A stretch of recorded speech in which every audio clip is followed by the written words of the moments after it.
Good morning. Thank you for joining us for Sunday school this morning. We apologize for the late start, but we're going to go ahead and get right to it. Before we get started, we'll start off with a word of prayer. So, Lord, we just thank you for this day, God. We thank you for bringing us through our week. We thank you for just keeping us and for protecting us and just allowing us to even be able to be here to study your word. I pray that you will take away the nervousness, God, that you will take away the fear, God. Just replace it with your courage and with your word, that you will help me to be able to teach this word in the way that you desire for it to be taught. Allow for your seed to fall on good ground, and I just pray that it will, take root to those who are listening. In Jesus' name, amen. So today, our lesson is on God foretells destruction. And I kind of felt like, this quarter anyway, we're going to be discussing God delivers and restores. And it felt like this was kind of like the beginning part of that deliverance piece and restoration. Basically, God trying to kind of put justice on destruction and acknowledging that he sees the evil, basically. Like he sees what people are doing. He sees that, they're not listening to him, that they're not, that they're doing the things that they want to do. And so kind of felt like this is kind of like a little like introduction into that restoration and deliverance piece of it. So bear with me, because I don't know, for me this was a little bit of a tricky lesson. So we are studying out of Isaiah chapter 47. And our lesson starts from verse 10 to verse 15. But I'm actually going to read from verse 1, because I feel like there's some context there that we can use to like understand the full lesson. So you guys won't see it until we get to verse 10. So I want to read this out of I think I'm going to read this out of the New King James Version. Just a second. So Isaiah 47 in the New King James Version reads, "Come down and sit in the dust, O virgin daughter of Babylon. Sit on the ground without a throne, or daughter of the Chaldeans. For you shall no more be called tender and delicate. Take the millstones and grind meal. Remove your veil. Take off the skirt. Uncover the thigh. Pass through the rivers. Your nakedness shall be uncovered. Yes, your shame will be seen. I will take vengeance, and I will not arbitrate with a man. As for our Redeemer, the Lord of hosts is his name, the Holy One of Israel. Sit in silence and go into darkness, O daughter of the Chaldeans, for you shall no longer be called the Lady of Kingdoms. I was angry with my people. I have profaned my inheritance and given them into your hand. You showed them no mercy on the elderly. You laid your yoke very heavily.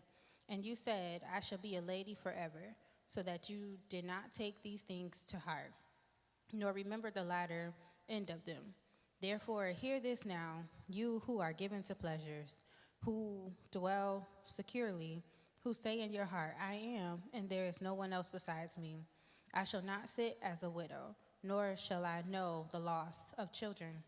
But these two things shall come to you in a moment, in one day, the loss of children and widowhood. They shall come upon you in their fullness because of the multitude of your sorceries, for the great abundance of your enchantments." Now at verse 10. "For you have trusted in your wickedness. You have said, no one sees me. Your wisdom and your knowledge have warped you. And you have said in your heart, I am, and there is no one else besides me. Therefore evil shall come upon you. You shall not know from where it arises, and trouble shall fall upon you. You will not be able to put it off, and desolation shall come upon you suddenly, which you shall not know. Stand now with your enchantments and the multitude of your sorceries, in which you have labored from your youth. Perhaps you will be able to profit. Perhaps you will prevail. You are wearied in the multitude of your counsels. Let not the astrologers, the stargazers, and the monthly prognosticators stand up and save you from what shall come upon you. Behold, they shall be as stubble. The fire shall burn them. They shall not deliver themselves from the power of the flame.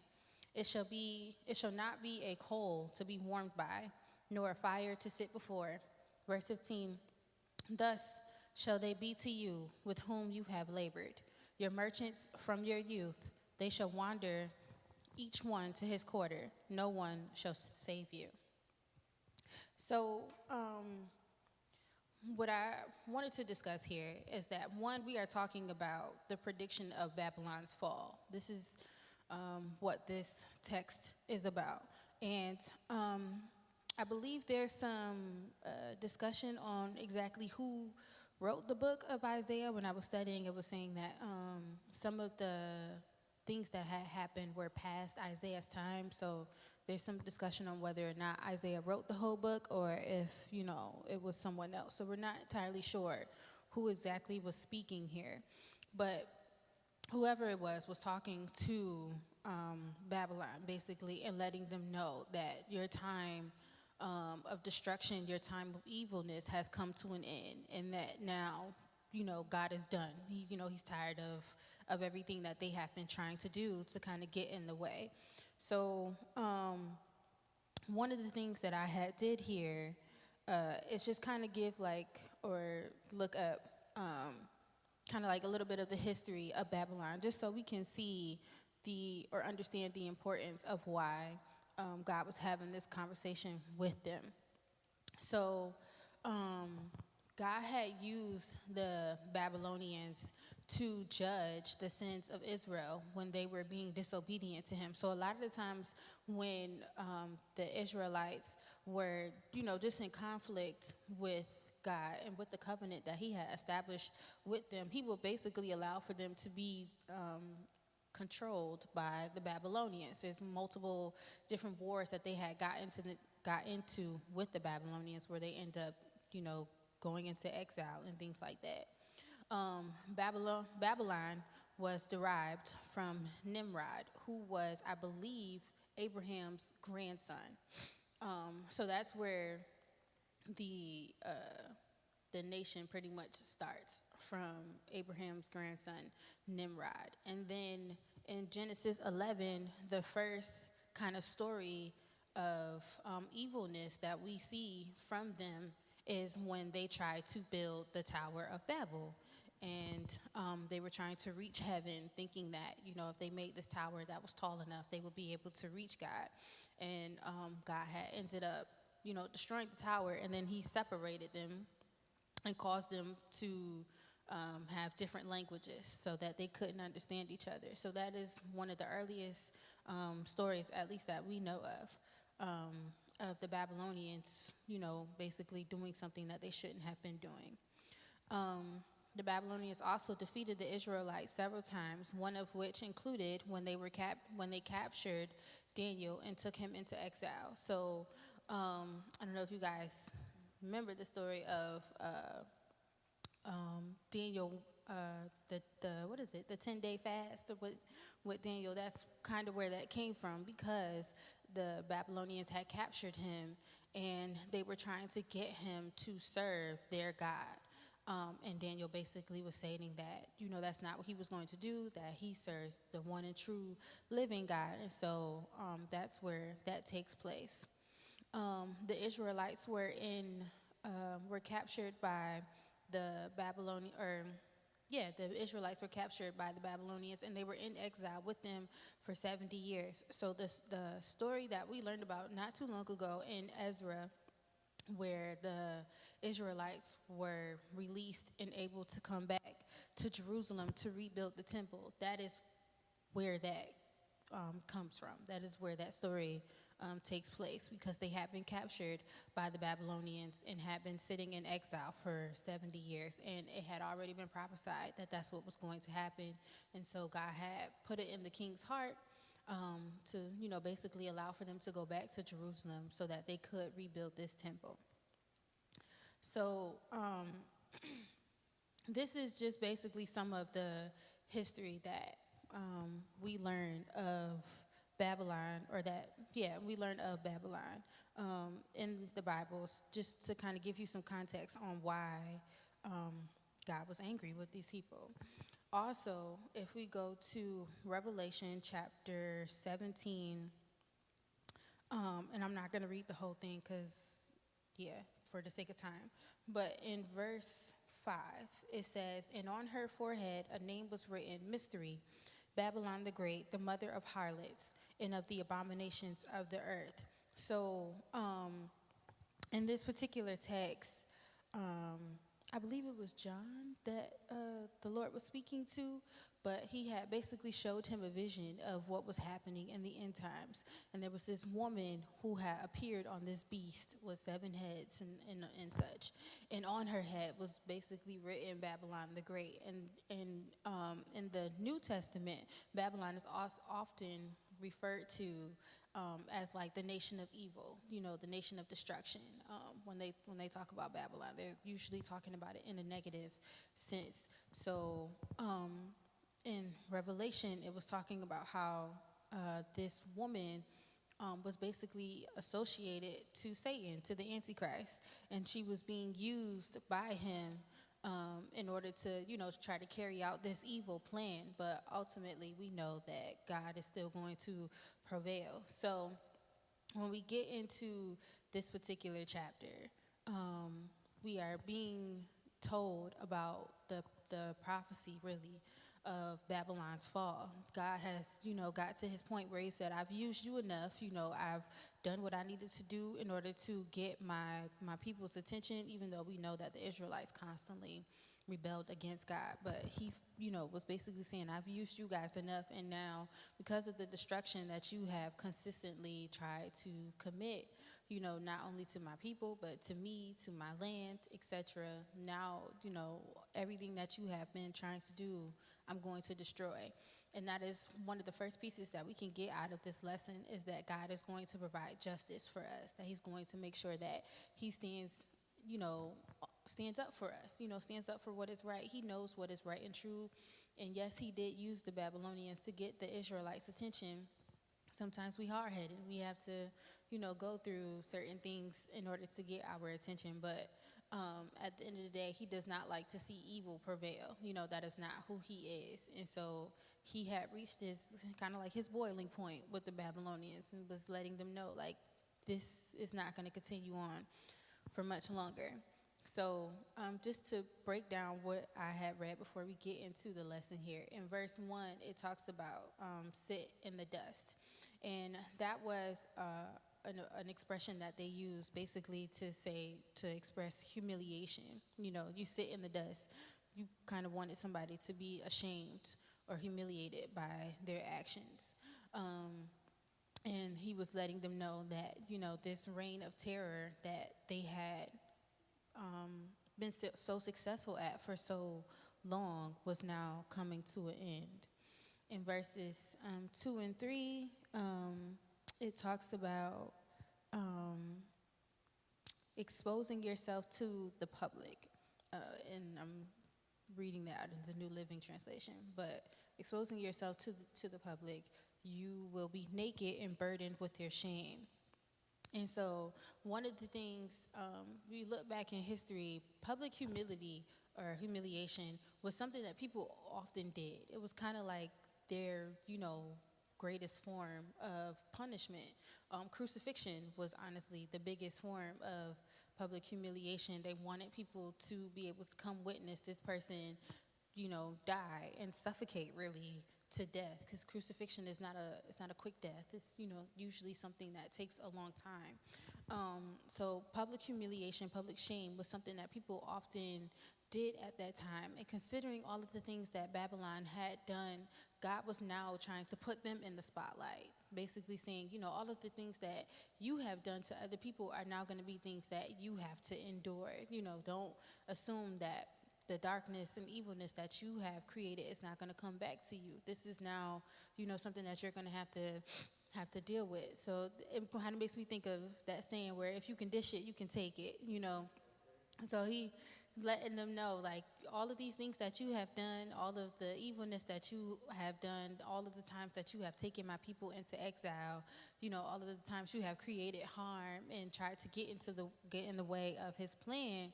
Now I'm gonna stop that, and I'm gonna put you, in the spotlight. I'm gonna put you in the hot seat, and now you'll have to endure some of that same frustration, hurt, pain, and everything else that the Israelites had to deal with. In verses 5 through 7, it talks about, well, I'm just read it out the New Living Translation. "O beautiful Babylon, sit in darkness and silence. Never again will you be known as the queen of kingdoms, for I was angry with my chosen people and punished them by letting them fall into your hands. But you, Babylon, showed them no mercy. You oppressed even the elderly. You said, I will reign forever as queen of the world, and you did not reflect on your actions or think about your consequences." So this is interesting here, because God is basically telling them, while I did allow for them to be placed, under your control, you took it too far. You know what I mean? You did too much. You even tried to be mean to the elderly. Like, you had no compassion, no love. And it wasn't just about like indentured servitude or anything like that. But these people were really trying to get the Israelites to worship their gods. They were just being really mean and cruel and evil to the Israelites. And God was like, that's not what I asked. That's not what I wanted you to do. I just wanted to get their attention so that they can reverence me and respect me, how we had agreed upon, in our initial covenant. So God was basically, telling them that this what's the word I'm looking for? Like the throne, I guess, that they had sat themselves on, the pedestal, that's what I was looking for. The pedestal that they had put themselves on, being all high and mighty and thinking that they were so great and untouchable, that's now about to be brought down.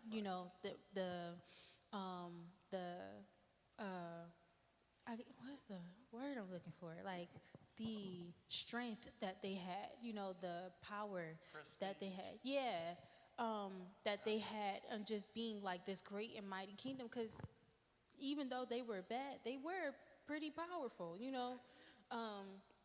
So the power that they had as a kingdom, as a nation, the strength that they had as a kingdom and as a nation was now going to be something that he was going to take from them. And so this, pedestal that they had put themselves on, thinking that they were all big and bad, that's not going to be the case anymore.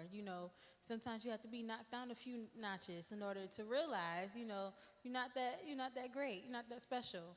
And so God is pretty much telling telling the Babylonians that this is what he's going to do. Deep.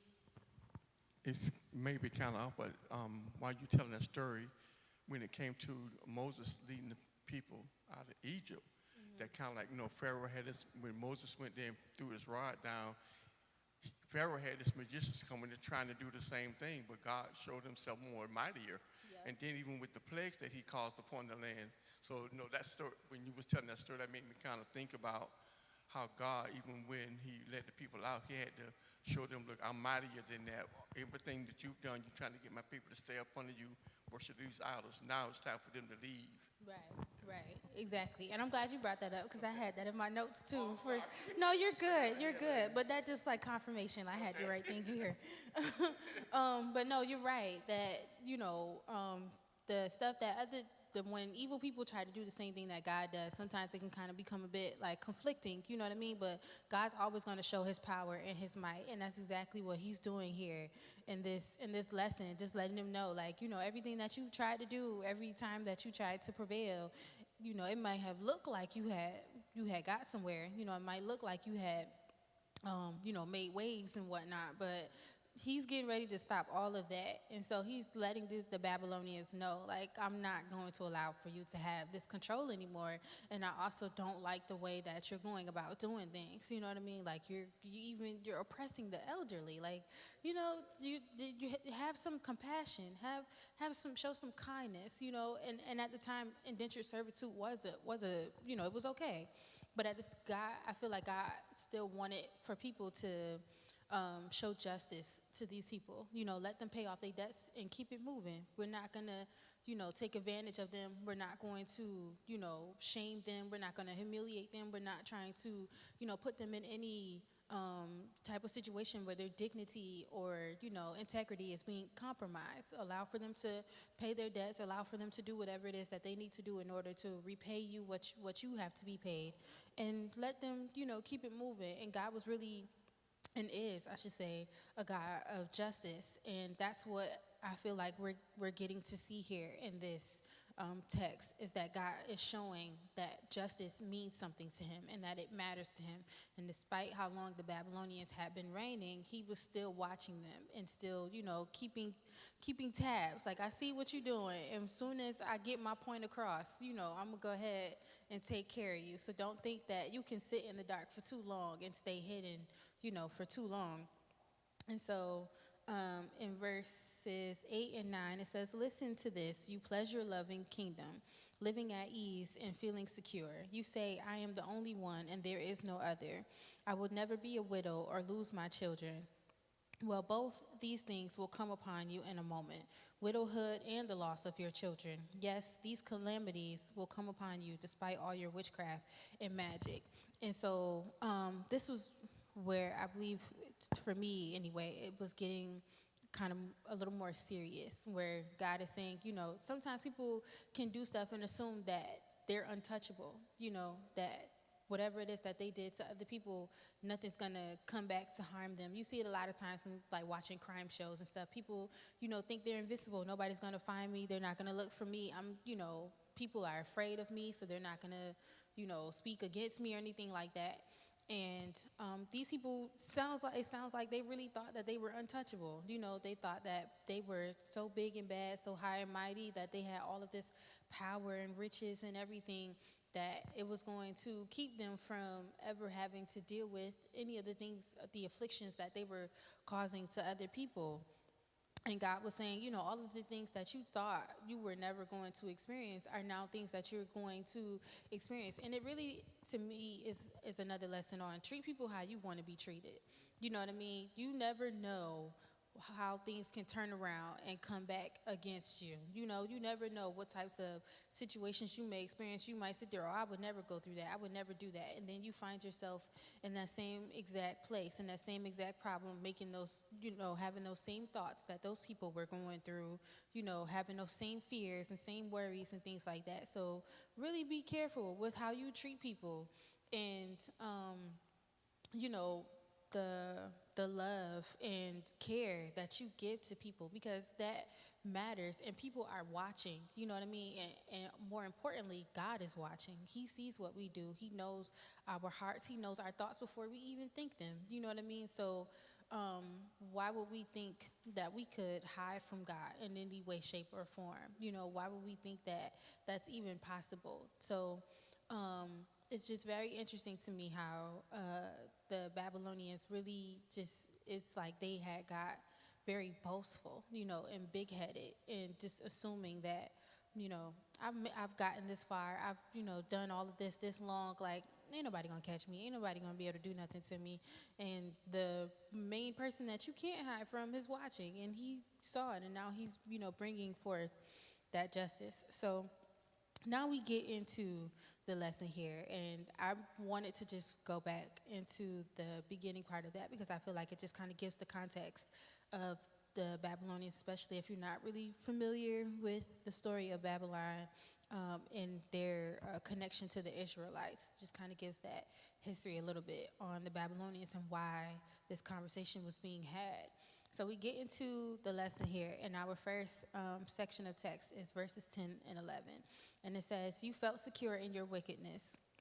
No one sees me, you said, but your wisdom and knowledge have led you astray. And you said, I am the only one and there is no other. So disaster will overtake you and you won't be able to charm it away. Calamity will fall upon you and you won't be able to buy your way out. A catastrophe will strike you suddenly, one for which you are not prepared." And so this kind of goes into what we were talking about in our Bible study lesson about foolishness and wisdom. And he's, letting them know that whatever wisdom and knowledge that they thought they had, whatever insight that they thought they had, was not good. It wasn't wisdom and knowledge from Christ.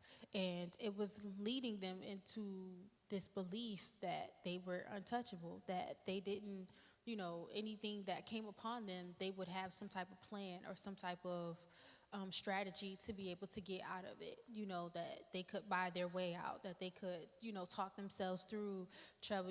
They have talk about those smooth talkers where you could talk somebody out of anything. You could sell water to a fish. But like that's not gonna work. The things that I can do, the situations that I can put you in, you won't be able to just talk your way out of. You won't be able to just buy your way out of. You're really gonna have to pray and fast and seek my face in order to be able to get through these situations.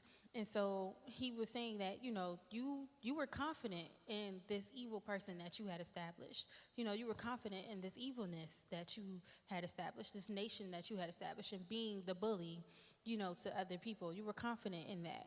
And now I'm going to destroy that part. And this wisdom, this knowledge, quote unquote, that you think you have, you're going to realize wasn't really wisdom. It wasn't really, helpful to you, and it only fed into the evilness that you were trying to, or these people were trying to prevail. It only fed into that evilness. It wasn't feeding into the Spirit of God.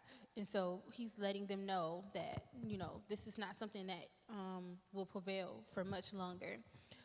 In Psalms 52 and 7, and that one I'm going to read.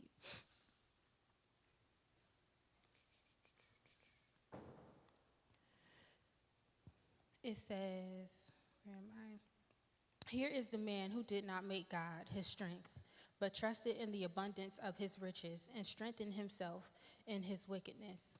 So basically saying how somebody who just never sought after God, and that was one of the points that we made on Wednesday in Bible study, that a foolish person is not going to seek after God. A foolish person is going to believe in themselves and think that, they're the reason why they are so powerful, so smart, so, whatever, why they have so much money. They're going to trust more so in themselves than they are in God, and they're not going to reverence his power and his might and his connection to us.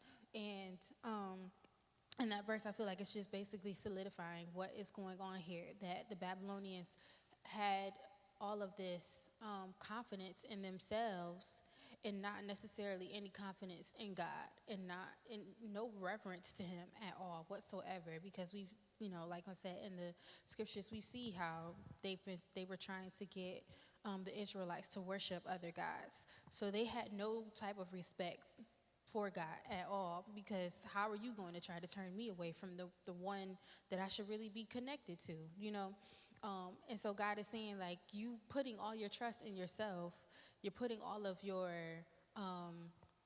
value and stuff into yourself, and you're not even reverencing me. You're not even acknowledging me. You're not, respecting everything that I have done for you, the reasons why you're even where you are, all of the success that you have. You don't even give me any of that, respect to say that I'm the reason why you are here. And so now you're going to find yourself lost when all of these things are taken away from you, because, this wisdom you have, what are you going to do when all of these things are lost? What are you going to do when all of these things have been taken away? How do you think you're going to be able to save yourself from, something that God has snatched from you? It doesn't work that way. We can't save our own selves from destruction. We can't save our own selves from, whatever it is that God allows for us to go through. We have to be able to seek him, and be willing, I should say, to seek him. And so he's, letting them know who you think you might be. Don't be proud of, whatever person you think you are, because you can't be that without me. You have no wisdom. You have no knowledge. You have no power. Whoever it is that you think you are is nothing if I am not around, if I'm not here, if I didn't impart that into you. And so really just giving them this lesson and understanding that, they can't be who they are without Christ. So then moving on to the next text here. Use the spells you have worked at all these years. Maybe they will do some good. Maybe they can make someone afraid of you. All the advice you receive has made you tired. Where are all your astrologers, those stargazers who make predictions each month? Let them stand up and save you from what the future holds. So this was where my mind went when I was studying this. The story of Elijah with the prophets of Baal. And there's a situation, I believe it's in First Kings. There's a situation where Elijah basically goes to King Ahab, and he's telling them, like, these people are worshiping the wrong gods. They have to turn away. You guys need to follow God, and they don't really take heed to the warning. And so Elijah says, okay, well, I'm going to challenge you, basically. He has this, like, spiritual throwdown with them. And he says, we're going to build 2 trenches. We're going to fill them up with water. We're going to sacrifice our animals. We're going to lay them here. But neither one of us is going to set fire to our trenches. You pray to your God, I'll pray to mine. Whoever, consumes the trench, that's who will ask the true and living God. And the prophets are shouting. They're, doing whatever it is that they do. They're cutting themselves, doing all types of craziness, trying to get the God's attention. And it was funny to me because Elijah says, pray louder. Maybe he can't hear you. Pray a little harder. Maybe he's asleep. Maybe he went to go get something to eat. He needs to come back from his lunch break, And so they just continuing on, still trying to get Baal's attention, and nothing happens. And then Elijah prays to God, and fire comes down, and he consumes the water, the sacrifice, and everything in it. Just burnt up the whole altar, and they immediately are like, oh my God, like this whole entire time we've been serving the wrong God. And so it took me, this text, or this verses right here, took me back to that, because sometimes, like you were saying, Dee, earlier with the story of Moses, when Moses went to get the Israelites out of Egypt, the first 3 things that he did, they tried to mimic. The magicians tried to mimic. When the rod turned into a snake, they made a snake, but Moses' snake consumed them. When blood, it was raining blood, they also rained down blood. But then it turned into acid or something like that, I think, and it burned them up. Then when the frogs came, they brought on frogs, not realizing that it was only going to make it worse, because now they had all these dead frogs there that they had to wait to decay. They had nowhere to put them. But then once Moses started when God, I should say, started doing these other plagues, they were like, oh, we can't do that. we can't make that happen. And, one thing that I have noticed now, especially just paying attention to people, whether I know them or not, just seeing how they are with Christianity and religion in general. And astrology seems to be a very big thing now. It seems like a lot of people are trying to get into astrology and understanding the stars, which to me is so confusing. Like, I don't know. That just seems very, because there's too much that goes into that, understanding the signs and all these things or whatever. But it's funny because he's saying, all of these people that you were using, these magicians, these astrologers, these, storytellers or whatever, all these people that you were using that you thought was giving you wisdom, that you thought was helping you move along, cry out to them now and see what they can do for you. Try to use them now and see how much help it'll be for you. And I use those 2 examples as just ways to explain how it didn't work. These people, here they were. And yes, Satan allowed for them to be able to mimic those 3 plagues. But yet even they had to submit to God's power and say, oh wait, we can't actually do that. The plagues that they were able to mimic ultimately came back against them. You know what I mean? Their snake was consumed. The blood that they had rained down, I believe it was acidic, and the frogs just caused more problems to where they were. Then what the prophets of Baal, they sat there and did all of that stuff, praying, cutting themselves and everything, and nothing happened. So when it's time to really face God and really, come, I guess like stand against his power, it's always going to be proven that there's no match. You know what I mean? There is no competition there. You're not going to win. And he's, saying to them, like, all of the stuff that you have used to get you this far, all of the things that you thought was bringing you all of this power and success and stuff, once all of these things are taken from you, see how useful they are to you now, because the word says that every knee shall bow and every tongue will confess, you know what I mean? So the Lord is going to show his might. He's going to make sure that everybody sees how powerful he really is and just how much they should have looked to him if they weren't already. And so to say, where are these people now that you are in need of help? Where are these astrologers? Where are these, these so-called prophets? Where are these, what do them people call? I don't even know. The storyteller people that be trying to, fortune tellers or whatever, where are all these people now that you're in a real situation, where you really need help, you really need to be brought through whatever it is that you're going through. Where are these people now? How are they going to be useful to you? And see how they stand up against God, because it won't be any match. It won't be any competition to him. He can snap his fingers and it's over just like that.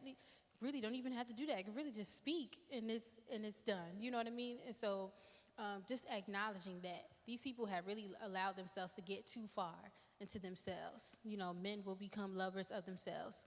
They had allowed themselves to get too far into their own like little things that they thought was going to be useful, against God. And now having to face the fact that it wasn't, these things didn't do anything for them. And ultimately, whatever little success that they did have was because God allowed for them to have that success. But if you don't reverence him and if you don't, acknowledge that he's the reason why you are where you are, you're going to find yourself in a dark place. And not only that, but then it'll end up becoming full circle, because now God is kind of shining the light onto those things. What's done in the dark comes to the light, right? So now God is shining a light on those things and saying, all of these things that you have done, all of this, judgment that you put on other people, all of these times when you oppressed my people, and took things too far than where I wanted you to take them, these are now going to be things that you have to endure. All of those times when you said, that'll never be me, it's going to be you. All those things that you thought you were never going to have to go through, you now will have to go through because of the judgment that you placed on other people and the extreme amount of confidence that you had in yourself rather than in God. Did you have something to say? Yeah, I'm glad you said that. Having the confidence in yourself, a lot of times people get sidetracked because their ego is being fed. And I think that kind of like what by them speaking something, yeah, this happened and stuff, and then you all, you building yourself up. So they forgot the true and living God. And I'm thinking during that time, the ego was being felt because of their positions and stuff. And then it's like, okay, then you're going to lead the people wrong. And so, like you said, God stepped in and said, no, that's not going to happen, because there's not going to be another God before me. And so that's where he had to let them know, okay, like it's kind of like what you were saying about how after he made a mockery of them, like, okay, where's your God now? When it came to proving himself, is he sleeping? Was he taking a nap or whatever? And God will make himself known through his examples. Exactly. And I feel like, we always see, like, I think one of the things that we can kind of take from this is that sometimes you become so consumed in whatever it is that you're doing that you don't realize that you're still under a microscope. You're still being watched, and it might not always feel like, God is there.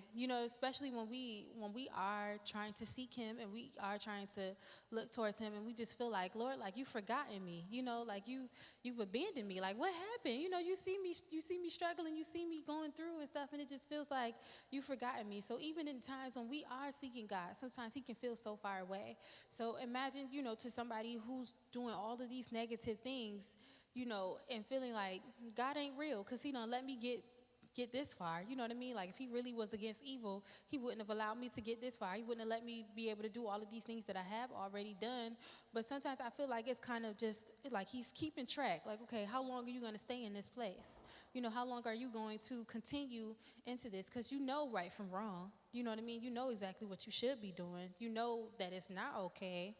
That little piece of conviction is there, but you're trying to ignore it because you want to do what you want to do. We've become so stuck into our flesh that we haven't allowed for the Spirit to take root and, to really convict us in the way that it should. And so I feel like sometimes God just kind of sitting back like, okay, I want to see how far you take it. I want to see, just how great you really think you are. You know what I mean? Let me see how big and bad you really think you are, so that when you get to that place thinking that you're untouchable, thinking that you can't, no one can bring you down, and like, okay, all right, I was wrong. And not only that, but God was watching me the whole entire time. He's seen every single thing that I did.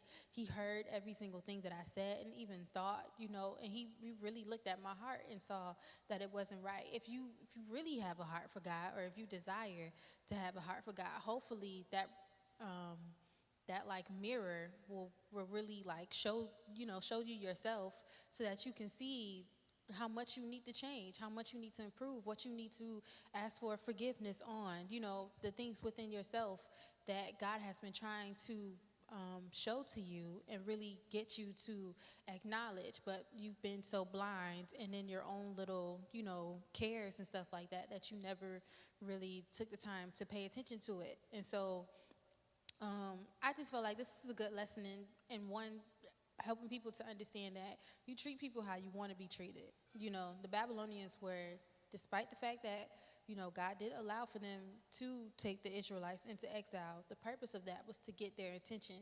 All of the extra stuff that the Babylonians did was not, part of his plan.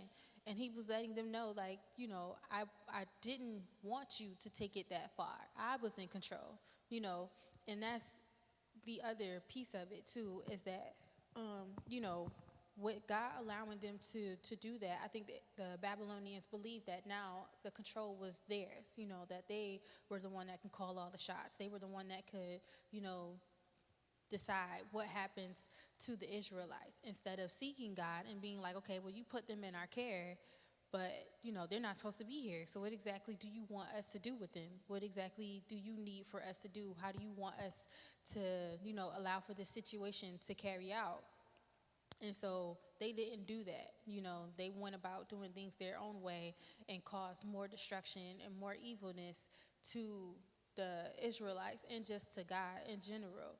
So, God is bringing them down, and taking them down a few notches and basically saying, you're not that powerful. You're not that special. You're not who you think you are. So, it's time to respect me. It's time to reverence me. And it's time to now have to come to face with your problems, come to face with the things that you have done wrong. So then just finishing up here in verses 14 and 15, it says, but they are like straw burning in a fire. They cannot save themselves from the flame. You will get no help from them at all. Their hearth is no place to sit for warmth. And all your friends, those with whom you've done business since childhood, will go their own ways, turning a deaf ear to your cries. That's sad, you know what I mean? Because you can build relationships with people who you think are going to be there and be by your side. But the minute you get into some stuff, they are gone. They done left you high and dry. Don't care nothing about whether or not you've made it out or anything. And it's, one of the things that you often talk to, especially young kids, like that show Beyond Scared Straight, when they trying to, get the kids' attention before they get down into a path of destruction. And a lot of times, those kids are usually, they grow up in good homes. I say about half of them.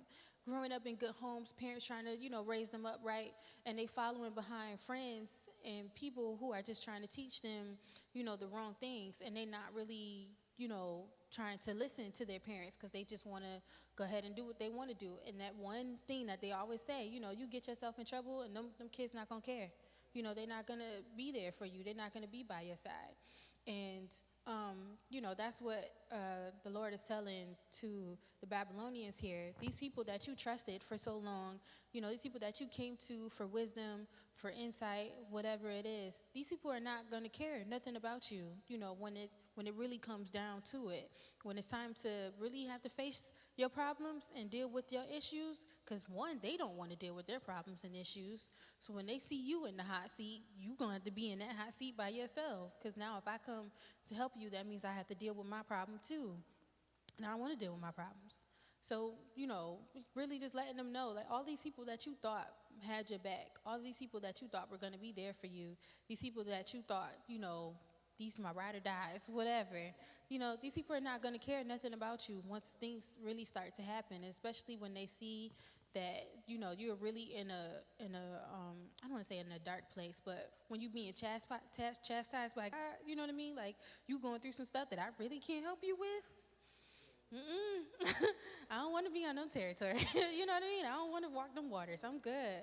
So, to me, this lesson, the title of this lesson is that God foretells destruction.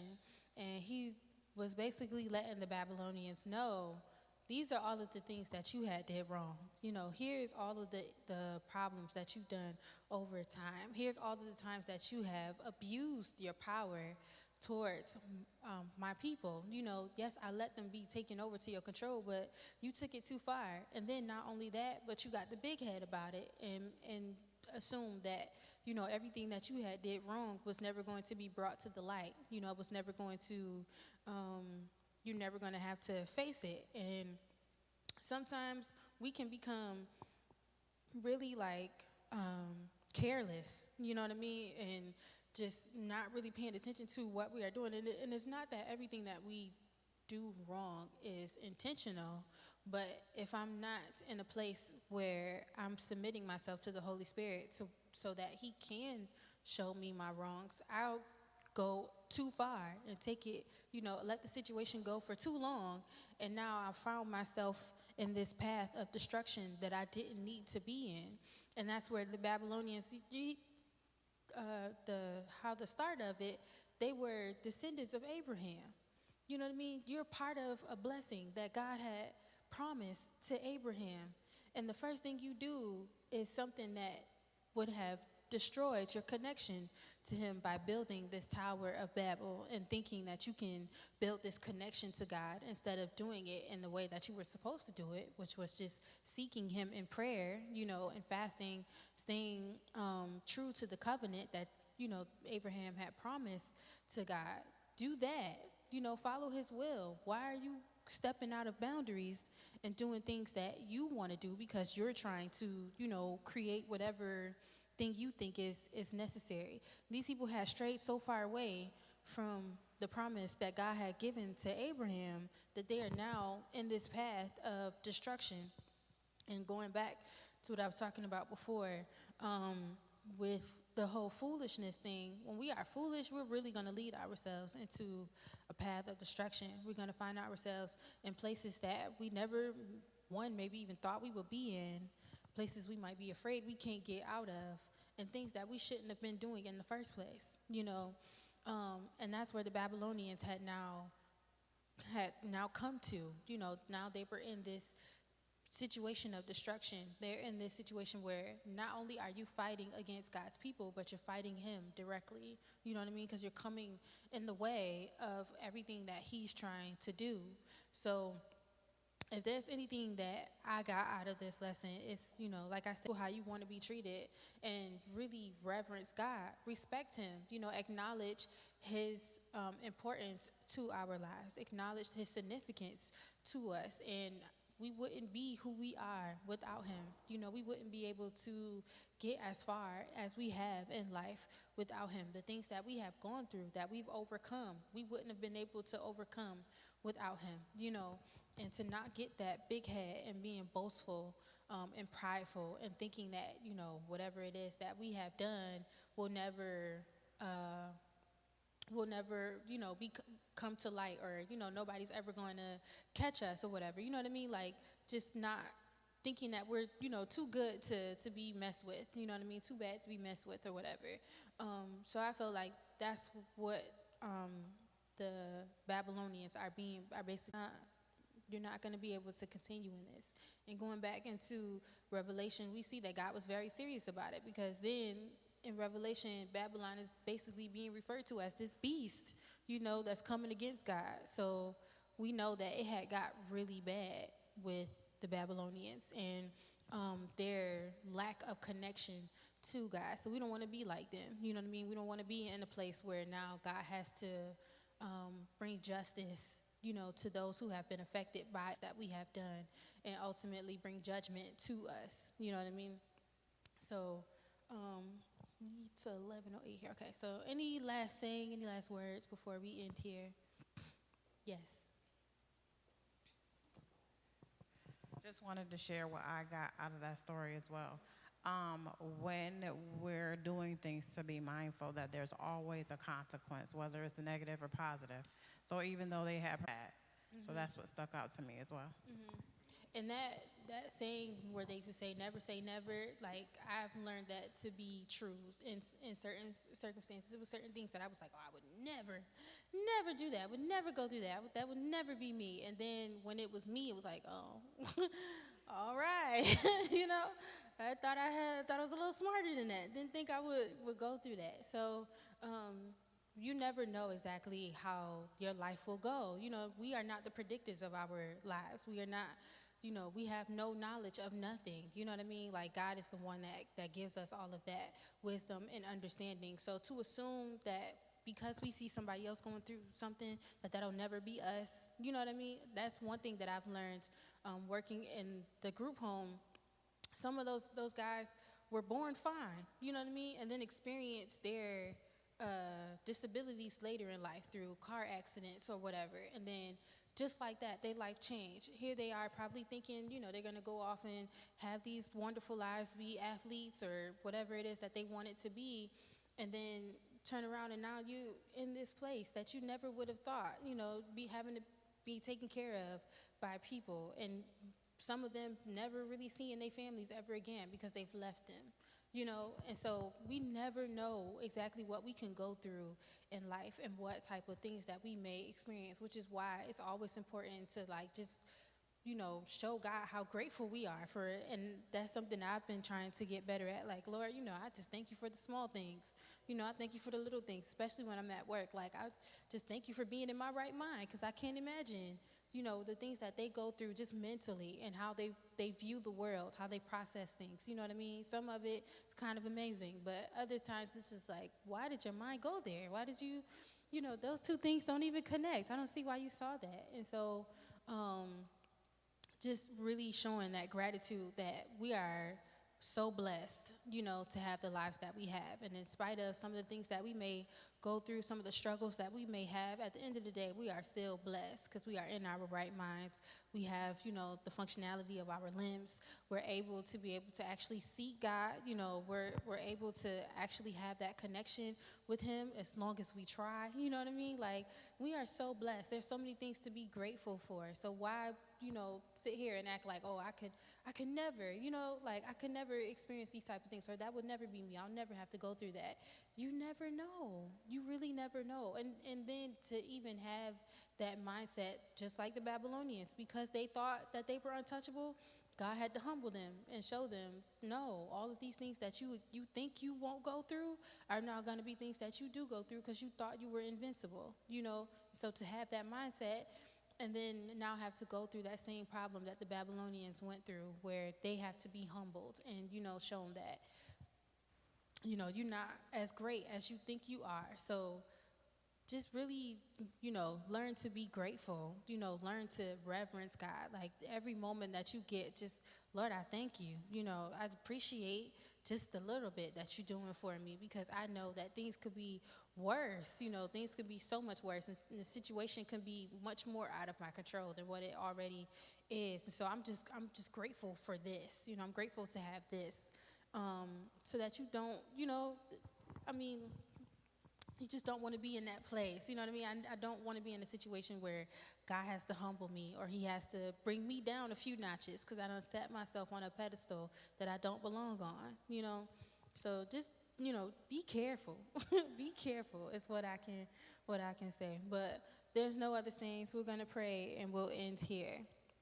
So, Lord, we thank you for this lesson today, God. We just thank you about teaching us about destruction, ultimately, God, for just letting us know that we should not put ourselves on any pedestal, that we should not think ourselves highly, or that we should, put ourselves in any position against you, God, but just reverence who you are, respect who you are, and to show the gratitude that for the things that you have done for us and have given to us thus far. Just pray that this work can take root, God, that we can go back and even study it some more and see if there's more things that we can get out of it. I thank you for those who are viewing online, for those who are here.